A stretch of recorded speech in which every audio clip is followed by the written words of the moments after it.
Vermont State Police are investigating the death of a man who was killed in a brawl at a middle school basketball game. Russell Giroux, 60, was pronounced dead at the hospital after a large fight involving multiple spectators broke out at the game between 7th and 8th graders between Albig and St. Albans at the Albig Community Education Center.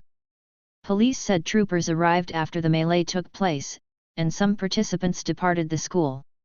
When troopers arrived, Giroux subsequently sought medical attention, was transported by ambulance to Northwestern Medical Center in St. Albans, and was pronounced dead at the hospital.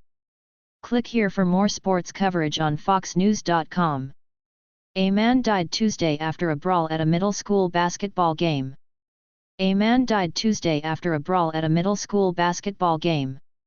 Our immediate goal is to remind and educate our students and families that our school culture is one of family, community, and kindness, Albig Principal Beth Hemingway, Grand Isle Supervisory Union Superintendent Michael Clark and Grand Isle Supervisory Union Director of Student Support Services Nick DeVita said in a joint statement on Wednesday.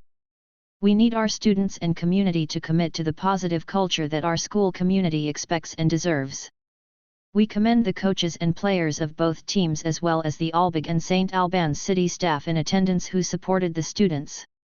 Bill Kimball, the superintendent of the Maple Run Unified School District, which includes St. Albans, said in a Facebook post that he condemns the violence that occurred during the basketball game.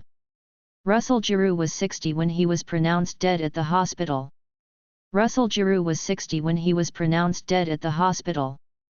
Man sexually assaulted Texas girl after taking her from Dallas Mavericks game in trafficking scheme, cops.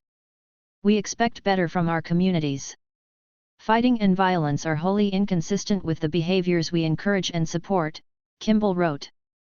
We always seek to foster a positive learning environment in school and at school events for our students.